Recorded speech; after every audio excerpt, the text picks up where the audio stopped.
Doris, first of all, thanks so much. We're going to get into some broad picture stuff about the 76ers, but first, we have to ask you about the game that you called on Wednesday night with Mike Breen, and in particular, Joel Embiid. What level is that guy playing at right now? Yeah. Listen, I said to Mike Breen, I said, listen, when he is engaged and focused and locked in and in shape and healthy and all those things, is there any reason this guy can't be the best player in the league? And, we both had the same response. There's no reason he couldn't be an MVP, best player in the league. I mean, look at the way he dominated last night. On every touch, you felt like he was going to score or his pass was going to lead to a score. So it's fun to watch him when he's on the floor and healthy and engaged. He's one of the most entertaining players, physically punishing, yet unbelievably light feet, feathery touch. What a pleasure. What a pleasure to watch him like that. And Doris, I know a lot of people, when you say all of those things about Embiid, that's the sentiment for a lot of Sixer fans, of course. So when you look at him, he's putting all those things together right now in the games that he has played. What does it take for a player who's on the cusp of that MVP consideration to really take it to that next level? Yeah, what we admire, I think, about professional athletes is they're capable of excellence. But maybe the most elusive of all things in life is sustained excellence, sustained greatness. There's a price to be paid. And you guys know this. There are so many tremendous athletes in the NBA and tremendously good players. But what separates the good from the great? Is it more mental or physical, a combination of both? Is it the interior drive and motivation? And I'm intrigued by Joel and the fact that he said he wants to be Defensive Player of the Year, and the fact that he was. I don't want to put words in his mouth. I don't remember exactly what he said. Annoyed, angry, whatever the case may be. Not being named All NBA caught his attention, and right. Increased his motivation. But when I think about LeBron James in particular. Knowing that it feels like it's a 24/7 cycle for LeBron. He plans out his year, he maps his year, he spends significant amount of money, as Joel is now committed to get that nutritionist and, all the things that go into it.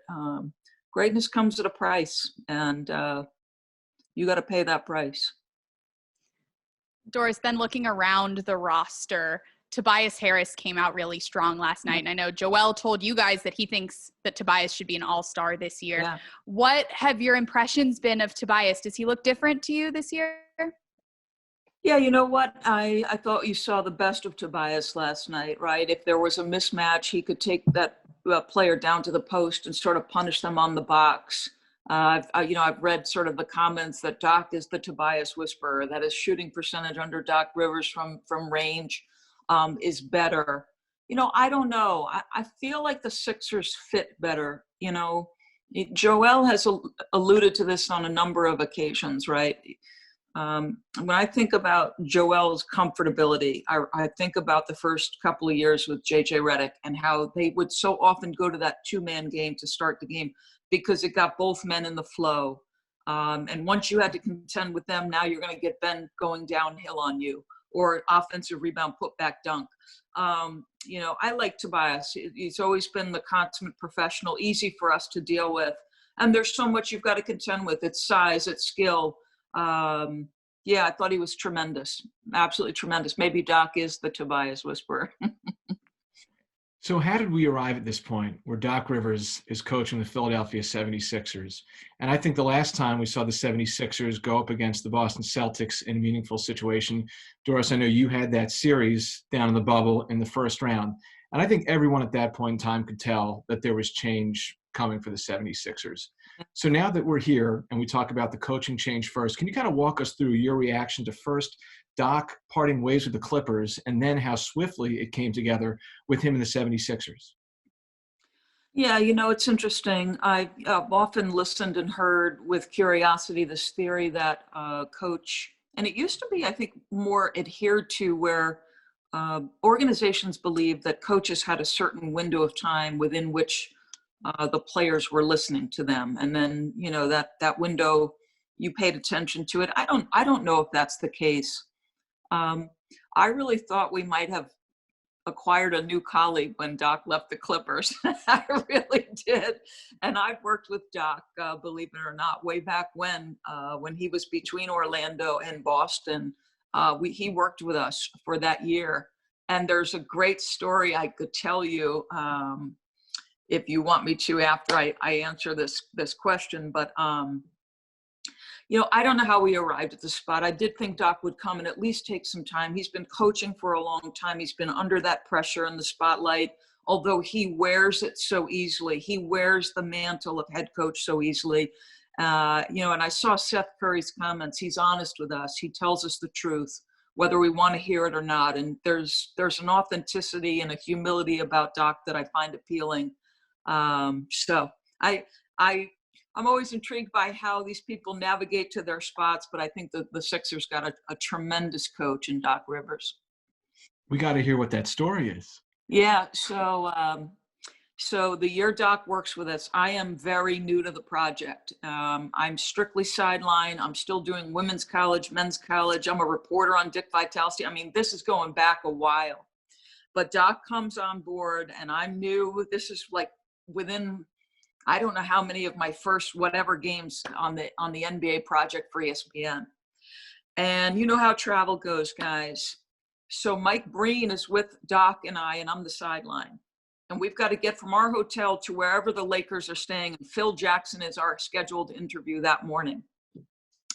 And I won't remember it verbatim, but Doc has on occasion brought this up to me over the years.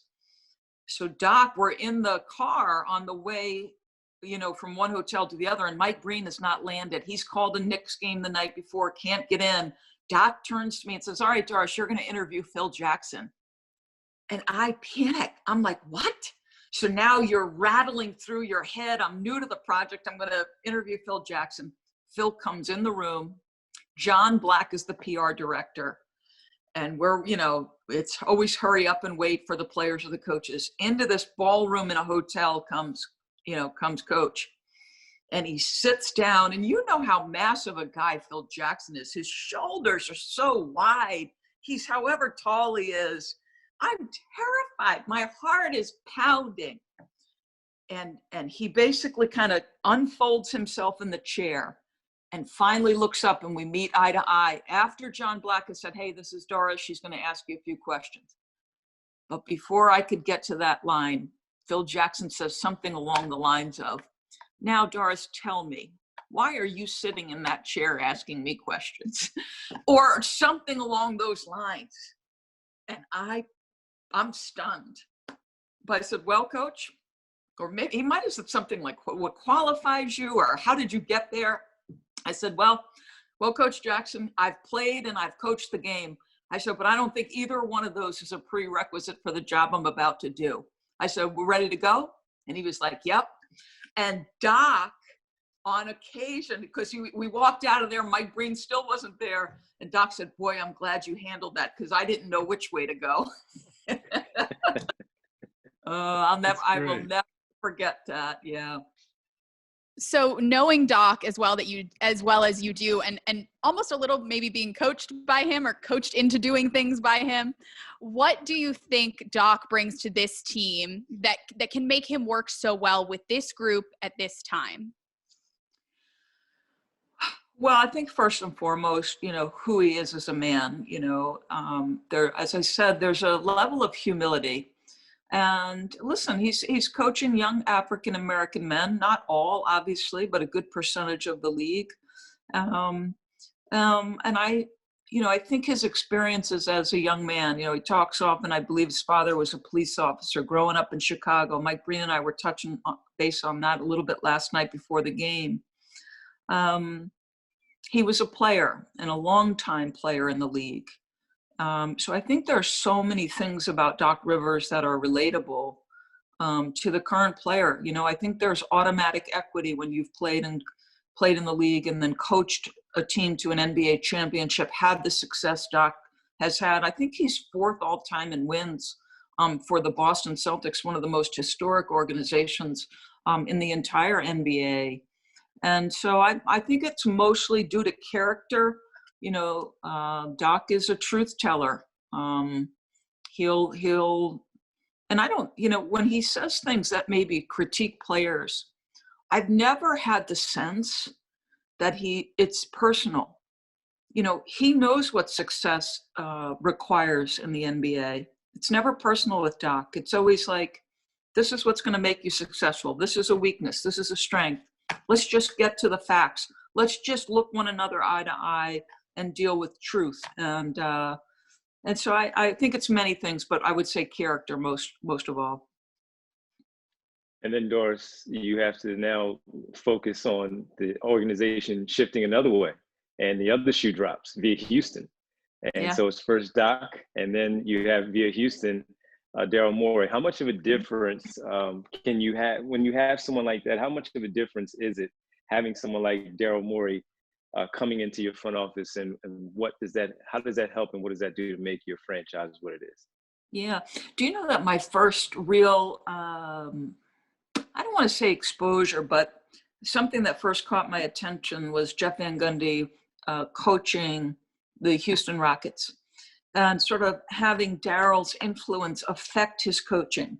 You know, Daryl was presenting certain facts about the evolution of the game, and, you know, all the things that we know, you know, Daryl has emphasized over the years. And so obviously I have so much respect for Jeff and, you know, who he is and has been both as a coach and as a broadcaster and as a friend to me personally. And so I remember that catching my ear, like, wow, Jeff really respects this guy. You know, he's allowing Daryl's thoughts to sort of influence, and they were working together. So that was the first thing that caught my attention. The second thing that catches your attention is one of, some of the first championships I was involved in was Oklahoma City's run to the NBA Finals. And James was the sixth man there. So watching James move to Houston, watching his game evolve, watching Daryl try to maximize what he had there really intrigued me. And so knowing Daryl's history and the organizations he had been a part of and the things he had built, it's important, right? I think one thing that's maybe surprising to me, and one thing that I've appreciated as I've tried to work NBA drafts, is how difficult the job of the general manager or the president of basketball operations, how difficult that job is, trying to get all the right pieces, understanding how team mechanics work. Philosophically, are you fitting, your coaching staff with the players that you have? There's so much that goes into winning in the NBA, including luck, right? Think about the hamstring injury of Chris Paul when Daryl Morey was the head of the Houston. I mean, they've got Golden State on the ropes. On the ropes. And that's what I'm talking about, a little bit of luck and all the things that go into winning. But certainly Daryl, one of the most respected leaders in the league in terms of just building an organization that can win. So you love all the pieces they put together, truly. And I'm intrigued to see where it goes. I said it on SportsCenter last night.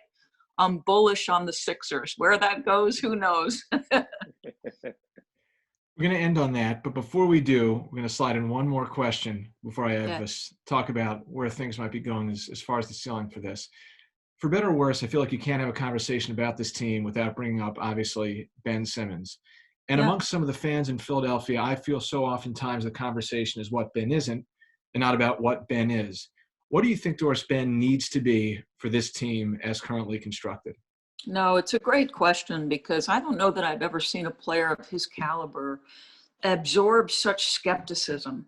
Now, I'm going to be honest with you and say last night, he was the topic of conversation for a decent stretch of time for Mike and I, because we don't believe he's yet at his best level this year, which may be a good thing and probably is a good thing, right?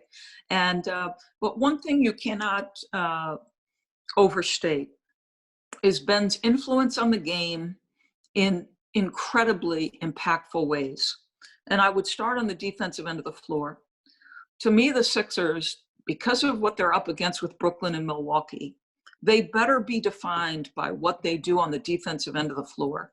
You've got two individual pieces that are truly, in my opinion, again, going back to focus and locked in and all those things, two of the best at their position, right? What are opponents shooting in the paint? I believe the number going into the other night's game was 45%.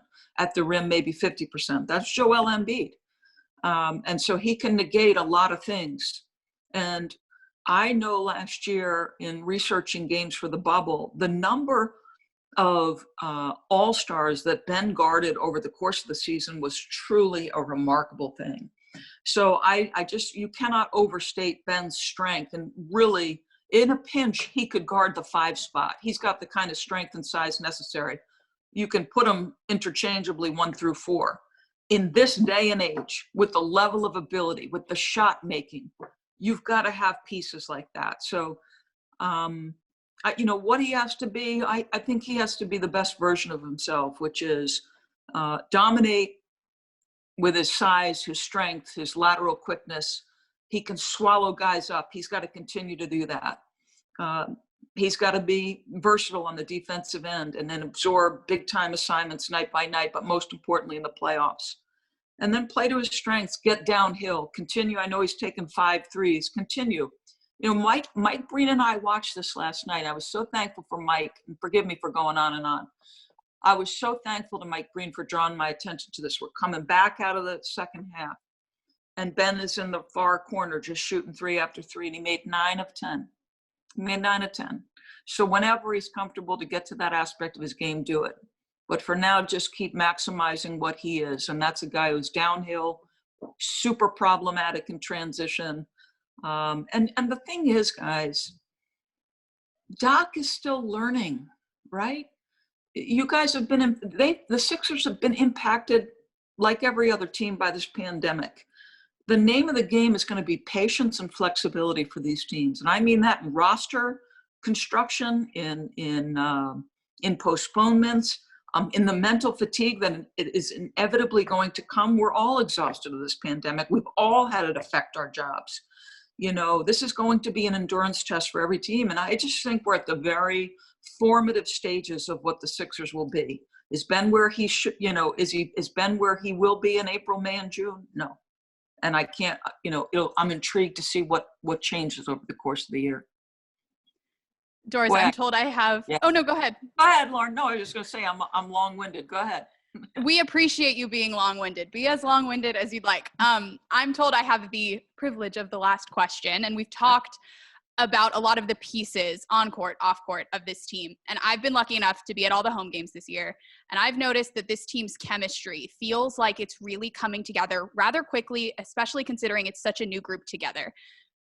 Tobias and Joel singing together pregame, just little things like that. I'm wondering how much you notice that stuff and how important you think those intangible chemistry type things can be for a new team. Well, it's interesting that you say that, because I was just having this discussion on another Zoom call earlier today. This is the thing I'm missing the most, to be perfectly honest with you. Being that far off the floor, being unable to, in the hour before the game, have a quick conversation with a player here and there, to be face to face, to have an opportunity to bump into an assistant coach. That's a huge part of my job, to be perfectly honest with you. One of the things I always say is there is a real difference, like in preparation for my games, I watch a lot of NBA basketball.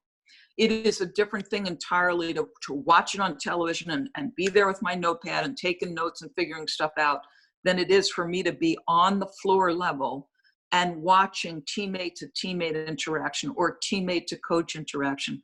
Being in that locker room in those moments, I call them stealing moments, those 2 or 3 minutes with those people is invaluable. So I have to be honest with you, I have less of a handle on that aspect than I ever have. And it's the thing I really miss the most. And I would tell you, my colleagues, I know, feel the same. We miss that interaction. Well, Doris, we can't thank you enough for spending some time with us and allowing us to pick your point guard mind, and especially when it comes to Ben Simmons. And we can't wait to hear everything from you tonight for the Sixers Celtics game. Thank you so much. Thanks for having me.